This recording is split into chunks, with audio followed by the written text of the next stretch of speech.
ऐसी वीडियो रोज देखने के लिए आप मेरी वीडियो को लाइक करें, इस पे कमेंट करें और अपने दोस्तों के साथ शेयर करें। और हाँ, अगर आप इस चैनल पे नए हैं तो इसे सब्सक्राइब करना ना भूलें।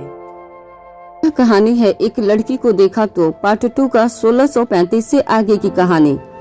भूमिका ने होटल में महंगी से महंगी चीजें ऑर्डर की। थोड़ी ही देर में खाना उनके सामने आ चुका था। वेल ड्रेस्ड खूबसूरत वेट्रेस उन्हें खाना सर्व करके वहां से वापस चली जाती हैं। थोड़ी ही देर के बाद भूमिका प्रीति के सिर से एक बाल खींच लेती है। प्रीति अपने सिर पर हाथ रखकर आह की आवाज करती है। भूमिका बड़े ही स्टाइल से प्रीति की ओर देखते हुए कहती है, oh my doll, I am really sorry, it's just by a little mistake. I hope तुम मुझसे नाराज नहीं होगी। प्रीति बच्चे जैसा चेहरा बनाकर भूमिका की तरफ देखते हुए इट्स ओके कहकर अपने खाने पर ध्यान देने लगती है।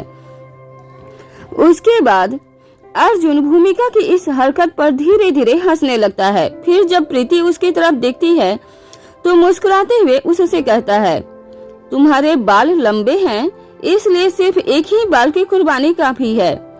अगर तुम साथ नहीं होती तो मेरे सिर से कई बाल चले जाते। अर्जुन की बात सुनकर भूमिका बिना अपने चेहरे के हाव भाव बदले दबी आवाज में कहती है, क्या तुम दोनों अपनी बकवास बंद करोगे या फिर उसके साथ जो होने वाला है वह तुम्हारे साथ करूं?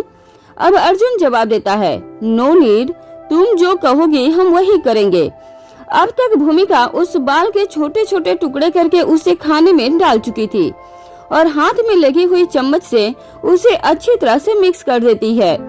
भूमिका को ऐसा करते हुए देखकर प्रीति के चेहरे पर अजीब से भाव दिखाई देने लगते हैं, जैसे वह कहना चाह रही हो, क्यों खाने को बर्बाद क्यों कर रही हो? खाने की चीजों के साथ कोई ऐसा कैसे कर सकता है? इतने टेस्टी खाने को जाया मत करो। भूमिका प्रीति के चेहरे को देखकर मुस्कुराते हुए एकदम धीमी आवाज में उससे कहती है, अपना चेहरा संभालो, हम यहाँ खाना ठूसने नहीं बल्कि किसी काम को अंजाम देने आए हैं, भूलना मत मेरी जान। मारवा हाउस के खाने के सामने यह खाना ज्यादा टेस्ट का नहीं है और अगर तुम्हें यही खाना है तो फिर कभी बाद में आकर खा लेंगे, फिलहाल काम पर ध्यान दो। प्रीति मुख्य रूप से अपनी गर्दन हिला देती है। अब भूमिका बड़े ही प्यार से एक वेट्रेस को आवाज लगाती है। वेट्रेस भूमिका के पास पहुंच जाती है। भूमिका कहती है, क्या तुम्हारे यहाँ के शेफ अपने हेयर को कवर नहीं करते? देखो इसमें क्या है। वेट्रेस बाल को देखकर हड़बड़ा जाती है और वह कहती है, मैडम हमारे यहाँ हेल्थ और हाइजीन का पूरा ध्यान रखा जाता है, पता नहीं यह कैसे हो गया, मैं दूसरा मंगवा देती हूँ। ऐसा कहकर वह जैसे ही खाने को उठाने के लिए हाथ आगे बढ़ाती है, भूमिका अपनी जगह से उठ खड़ी होती है और बरसते हुए कहती है, तुम कहना क्या चाहती हो? यहाँ हेल्थ हाइजीन का ध्यान रखा जाता है तो यह बाल कैसे आया? क्या यह इतने छोटे छोटे टुकड़े मेरे बालों के आए हैं? क्या तुम्हें मेरे बालों का साइज दिखाई नहीं देता? फिर अर्जुन सिंह की तरफ हाथ आगे करते हुए आगे कहती है, या तुम यह कहना चाहती हो कि मेरे मंगेतर के बाल गिर रहे हैं? तुम्हारी हिम्मत कैसे हुई? तुम ऐसा कैसे कह सकती हो? मुझे तुम्हारे मैनेजर से बात करनी है, बुलाओ मैनेजर को। भूमिका की बात को सुनकर वेट्रेस घबरा जाती है और कहती है, I am so sorry madam, मेरा यह मतलब नहीं था मैडम, शांत हो जाइए मैडम। वेट्रेस लगातार भूमिका को मनाने के लिए मैडम मैडम की रट लगाती रहती, लेकिन भूमिका ने उसकी एक नहीं सुनी थी। वह दंदनाते हुए सीधा काउंटर पर पहुंच जाती है। इस भूमिका के हाथ में एक कांटा था जिसे भूमिका ने वापस नहीं रखा था। उसे फौक के साथ भूमिका काउंटर पर पहुंच चुकी थी और शोर मचाते हुए कहती है, मैनेजर कहाँ है? हम इतने पैसे खर्च करके यहाँ इसलिए आते हैं ताकि हम बाल खाएं और ऊपर से यह भी सुने कि खाने में बाल हमने डाला है। आज ही डीएनए होगा, इस बाल का हम यही डीएनए करवाएंगे। मैं इस होटल को बंद करवा दूंगी। तुम्हारी हिम्मत कैसे हुई मुझसे ऐसे बात करने की मैनेजर? भूमिका का शोर सुनकर वहाँ स्टाफ के कई सारे लोग इकट्ठे हो जाते हैं और वह भूमिका को शांत करने की कोशिश करते हैं।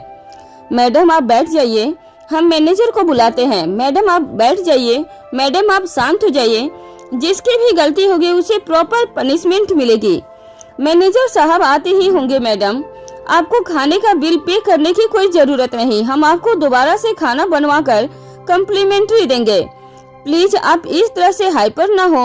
मैनेजर सर तक सब खबर पहुंचा दी है, वह आ ही रहे हैं, लेकिन भूमिका को जितना शांत करने की कोशिश की जाती है भूमिका उतना भड़क उठती है। मुझे तुम्हारी कम्प्लीमेंट्री की कोई जरूरत नहीं। ऐसे होटल मैं अपनी जेब में रखकर घूमती हूँ, मैं चाहूँ तो इसे तुरंत खरीद सकती हूँ। मेरी ही गलती है जो इसका नाम सुनकर यहाँ चली आई। वह हिंदी में कहावत है ना, ऊंची दुकान फीका पकवान, बस यही है तुम्हारा होटल। थोड़ी ही देर में मैनेजर भी वहाँ आ पहुँचता है। वह पूरी कोशिश करता है कि किसी भी तरह से भूमिका को शांत कर सके, लेकिन भूमिका किसी तरह से चुप होने के लिए तैयार नहीं थी। धीरे धीरे होटल में मौजूद सभी लोगों का ध्यान उसी ओर चला जाता है कि काउंटर पर कुछ बवाल मचा हुआ है, लेकिन अब तक भूमिका के चारों तरफ स्टाफ के इतने लोग इकट्ठे हो चुके थे कि भूमिका को कोई भी देख नहीं पा रहा था, केवल भूमिका की आवाज सुनाई दे रही थी। यह शिफ्ट चेंज किए जाने का वक्त था, यही वजह थी कि मैनेजर उसे वक्त वहां मौजूद नहीं था। वह ड्यूटी ऑफ होने से पहले कुछ फॉर्मेलिटी पूरी करने चला गया था। ठीक इसी वक्त नेक्स्ट शिफ्ट का मैनेजर वहां पहुंच जाता है। वह भूमिका को पहले से जानता था। वह जैसे ही कुछ बोलने की कोशिश करता है, भूमिका आंखों के इशारे से उसे इनकार कर देती है। वह चुप होकर पीछे हट जाता है। दरअसल वह होटल का पुराना वफादार मैनेजर था और मारवा परिवार के ज्यादातर सभी सदस्यों को चेहरे से अच्छी तरह से जानता भी था। वह यह भी अच्छी तरह जानता था कि भूमिका पुलिस डिपार्टमेंट में है। भूमिका के इशारा करने पर वह समझ जाता है कि जरूर भूमिका यहाँ किसी मिशन पर होगी, वरना अपने ही होटल को खरीद लेने की बात कौन करता है। मैनेजर काफी समझदार था, इसलिए वह इस तरह प्रक्रिया देता है जैसे कि वह कुछ देख ही नहीं रहा है और वहाँ से चला जाता है। तभी अर्जुन सिंह भूमिका के पास पहुँच जाता है और भूमिका को शांत करने का नाटक करने लगता है। Come down baby, it's just a mistake. आगे से ऐसा नहीं करेंगे ये लोग, प्लीज बेबी चुप हो जाओ ना। भूमिका कहती है, मिस्टेक को मिस्टेक की तरह एक्सेप्ट किया जाता है। इनका तो कहना है कि यह बाल भी हम अपने साथ अपने ही खाने में मिलाने के लिए लेकर आए थे। ठीक इसी वक्त स्टाफ की एक लड़की सौम्या तक पहुंच जाती है और उससे कहती है, सौम्या, बड़ी भारी मुसीबत सिर पर आई है, तुम ही इस हालत से कुछ कर सकती हो। प्लीज जाकर उस कस्टमर को संभालो, नहीं तो न जाने आज किस किस की नौकरी चली जाएगी। सौम्या बड़ी ही प्यार से जवाब देती है, तुम चिंता मत करो, मैं जाकर देखती हूँ। ऐसा कहकर सौम्या काउंटर पर पहुँच जाती है। सौम्या को देखते ही भूमिका प्रीति की तरफ देखती है। प्रीति अभी भी अपनी जगह पर ही बैठी थी। वह भूमिका का इशारा मिलते ही अपनी आंखों से कंफर्मेशन दे देती है कि हाँ यही है। सौम्या भूमिका के पास जाती है। भूमिका काउंटर पर लगे हुए शीशे से रिफ्लेक्शन में सौम्या को अपने पास आते हुए देखती है, लेकिन एक बार भी उसकी तरफ चेहरा नहीं करती और सौम्या उसके पास खड़े होकर बड़ी ही शालीनता और प्यार से कहती है, मैडम आप शांत हो जाइए, आप हमें बताइए कि आप क्या चाहती हैं, जैसा आप चाहेंगे वैसा ही होगा। इसके बाद भी भूमिका काउंटर के उस तरफ खड़े हुए स्टाफ को सुनाती चली जाती है, लेकिन सौम्या की तरफ नहीं देखती। अब सौम्या आगे कहती है, मैडम किसी एक व्यक्ति की गलती या बेवकूफी की वजह से आप अपना पूरा दिन क्यों खराब कर रही हैं? आप हमें बताइए, हम आपका दिन अच्छा करने के लिए क्या कर सकते हैं। लेकिन भूमिका इस बार भी सौम्या की बात को एकदम अनसुना कर देती है और लगातार अपनी ही धुन में बड़बड़ाती चली जाती है। भूमिका की निगाह लगातार शीशे के रिफ्लेक्शन पर थी। जैसे ही सौम्या भूमिका का ध्यान अपनी तरफ खींचने के लिए भूमिका का हाथ अपनी तरफ बढ़ाती है, ठीक उसी वक्त भूमिका अपना फॉक्स पकड़ा हुआ हाथ पीछे की तरफ झटकती है, जिससे भूमिका का हाथ सौम्या के हाथ पर टकराता है। जैसे ही भूमिका का हाथ टकराता है, वह सौम्या की तरफ देखती है। सौम्या को एहसास भी नहीं होता कि उसके हाथ पर कट लग चुका है। अब भूमिका सौम्या के हाथ की तरफ देखकर कहती है, oh my God, there is blood. ऐसा कहकर भूमिका अपने हाथ में पकड़े हुए कांटे को स्टाफ की तरफ करके कहती है, तुमने यह किस तरह के फौक रखे हैं? क्या किसी इंसान की जान लेना चाहते हो क्या? ऐसा कहकर वह उसे एक तरफ फेंक देती है और झट से सौम्या का हाथ पकड़ लेती है। फिर जोर जोर से चिल्लाने लगती है, फर्स्ट एड बॉक्स लेकर आओ जल्दी। इसी वक्त प्रीति अपनी तरफ से अपनी जगह से उठ खड़ी होती है। जब तक प्रीति वहां पहुंचती है ठीक उसी वक्त तक फर्स्ट एड बॉक्स भी आ जाता है। अब भूमिका सौम्या से कहती है, तुम्हें चिंता करने की कोई जरूरत नहीं है, मेरी डॉल मेडिकल स्टूडेंट है, वह जरा सा ही देर में तुम्हारा फर्स्ट एड कर देगी। जैसे ही सौम्या प्रीति की तरफ चेहरा करने लगती है, भूमिका अपने दोनों हाथों से सौम्या का चेहरा पकड़ लेती है और कहती है, नहीं नहीं, तुम अपनी चोट की तरफ बिल्कुल मत देखो, तुम्हें काफी दर्द होगा। ऐसा कहकर वह अपना और सौम्या दोनों का चेहरा दूसरी तरफ कर देती है और सौम्या का चेहरा नहीं छोड़ती। फिर सौम्या से कहती है, मुझे बेहद अफसोस है, मेरी वजह से इतनी खूबसूरत लड़की को चोट लग गई। वैसे जो भी है, तुम बेहद खूबसूरत हो, तुम्हें तो मॉडलिंग का काम करना चाहिए, यहाँ होटल मैनेजमेंट का नहीं। अगर तुम्हें मेरी बात पर यकीन न हो तो किसी से भी पूछ लो। जब तक भूमिका सौम्या के साथ बातें करती है, इधर प्रीति सौम्या का हाथ पकड़ती है और उसे हल्का सा ऊपर करके कलाई को अंदर की तरफ मोड़ती है ताकि हाथ पर लगे हुए कट से खून बहना कम हो जाए। ठीक इसी वक्त प्रीति की फुल स्लीव के कफ में बीच में बनी हुई खुली जगह से एक सिरिंज बाहर निकलती है और ब्लड सैंपल लेकर वापस पीछे हो जाती है। थोड़ी ही देर में तेज गति से प्रीति फर्स्ट एड कर देती है और ब्लड साफ की गई कॉटन को वहीं पर छोड़ देती है, जिससे कि सौम्या के मन में किसी तरह का संदेह पैदा न हो। अब जैसे ही सौम्या प्रीति की तरफ चेहरा करती है, प्रीति अपना चेहरा घुमाकर अर्जुन की तरफ कर लेती है और उससे बातें करने लगती है। ठीक इसी वक्त अर्जुन प्रीति के कंधे पर हाथ रखता है और उससे कहता है, वेल डन, तुम मेरे साथ आओ। ऐसा कहकर वह प्रीति को लेकर वापस टेबल पर चला जाता है। सौम्या प्रीति का चेहरा नहीं देख पाती। इसके बाद भूमिका पूरी तरह से शांत हो जाती है। अर्जुन और प्रीति के साथ बैठकर अच्छी तरह से लंच करती है। फिर वह तीनों वहां से बाहर निकल जाते हैं। होटल हेवन से बाहर निकलने के तुरंत बाद प्रीति सबसे पहले ब्लड सैंपल को प्रिजर्व बॉक्स में सेव कर लेती है।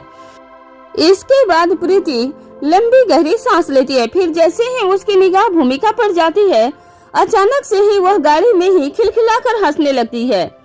भूमिका प्रीति से कहती है, क्या पागलों की तरह हंस रही हो, चुप हो जाओ। प्रीति अपनी हंसी रोकने की कोशिश करती है, लेकिन उसकी हंसी दोबारा से छूट जाती है और वह पहले से भी ज्यादा हंसने लगती है। उसे देखकर ड्राइव करता हुआ अर्जुन भी हंसने लगता है। भूमिका हमेशा की तरह प्रीति के सर पर टपली देती है और फिर खुद भी हंसने लगती है। खूब हंस लेने के बाद प्रीति भूमिका से कहती है, मुझे एक बात समझ नहीं आई। भूमिका कहती है, क्या समझ में नहीं आया, पूछो। प्रीति कहती है, आपने उसके हाथ पर जो कट लगाया था उसे देखकर ऐसा नहीं लग रहा था कि वह फॉक से लगाया गया है। क्या फॉक चलाना भी एक कला है? अब भूमिका कहती है, तुम एकदम बुद्धू हो, तुम्हें डॉक्टर किसने बनाया? एक तरफ कह रही हो कि वह निशान फॉक का नहीं था और दूसरी तरफ कह रही हो फॉक से वह कट कैसे बनाया। इसके बाद भूमिका अपना हाथ आगे करती है और झटकती है। भूमिका के हाथ झटकते ही भूमिका के हाथ में पहना हुआ ब्रेसलेट, जो कि एक पतले मेटल की पट्टी जैसा था, वह खुलता है और फिर दोबारा से भूमिका के हाथ पर लिपट जाता है। अब भूमिका कहती है, यह तुम्हारे डॉक्टर नाइफ से भी ज्यादा तेज है। अगर जानबूझकर किसी को चलते फिरते भी सही जगह पर मार दिया जाए तो ऑन द स्पॉट डेथ भी हो सकती है। हाँ, इसे चलाना एक जरूर कला है। प्रीति बड़ी ही हैरानी से इसे देखने लगती है। प्रीति के चेहरे की तरफ हैरानी से देखकर अर्जुन और भूमिका दोनों हंसने लगते हैं। यूं ही हंसी मजाक करते हुए जब वह काफी दूर निकल जाते हैं, तब रास्ते में ही अर्जुन सिंह भूमिका की गाड़ी को रोकने के लिए कहता है। गाड़ी से बाहर आकर वह वहीं पार्क की हुई अपनी गाड़ी लेकर हेडक्वार्टर के लिए निकल जाता है। वहीं भूमिका और प्रीति मारवा हाउस के लिए आगे की तरफ बढ़ जाती हैं। भूमिका मुस्कुराकर प्रीति से कहती है, देखो, जब हम आउटिंग के लिए प्लान कर रहे थे तब तुम तैयार नहीं थी और एक ही दिन के बाद खुद ही आउटिंग का प्लान बन गया। अब प्रीति कहती है, यह काफी रोमांचक और मजेदार था दीदी। भूमिका दीदी, जो भी कहो, आप हैं बहुत अच्छी एक्टर। आप उस सौम्या से कह रही थी कि उसे मॉडलिंग में होना चाहिए, लेकिन मैं आपसे कहती हूँ कि आपको पुलिस डिपार्टमेंट में नहीं बल्कि फिल्म इंडस्ट्रीज में होना चाहिए। इसके बाद एक बार फिर से वह दोनों हंस पड़ती है और इसी तरह कुछ ही देर में मारवा हाउस पहुँच जाती है। वहीं दूसरी तरफ मारवा हाउस के डाइनिंग हॉल में अनिका डाइनिंग हॉल में ही प्रीति और भूमिका के लौटने का इंतजार कर रही थी। अपने धीमे धीमे कदमों से कुछ सोचते हुए इधर से उधर घूम रही थी। तभी उसे अपने सामने से मुस्कुराती हुई प्रीति और भूमिका उसके करीब आती हुई नजर आती है। उन दोनों के चेहरे को देखकर अनिका समझ जाती है कि काम हो गया है। प्रीति ब्लड सैंपल का बॉक्स ले जाकर अनिका के हाथ में देते हुए कहती है, लीजिए अनिका दीदी, मॉडल सम्या का ब्लड ग्रुप। अनिका के बॉक्स को हाथ में लेते ही प्रीति एक बार फिर से हंसने लगती है। भूमिका एक बार फिर से उसके सिर पर हाथ मारते हुए कहती है, अब बस भी करो। अनिका उन दोनों को देखकर समझ जाती है कि दोनों मस्ती के मूड में हैं। अनिका कहती है, well done both of you, मुझे अभी जाना होगा, तुम दोनों जाकर चेंज कर लो, फिर मिलते हैं। ऐसा कहकर अनिका अपने बेडरूम की तरफ चली जाती है।